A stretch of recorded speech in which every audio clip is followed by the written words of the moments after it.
Hi, let me tell you the story of a tiger and a crocodile. Now, there was this tiger and crocodile was eager to take the pound of flesh from the tiger and suck the blood of the tiger.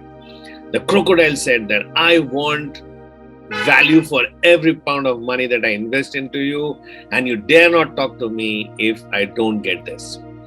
And the tiger was wondering that, after all, I'm the king of this jungle, and how dare this crocodile demand the last pound of flesh from me?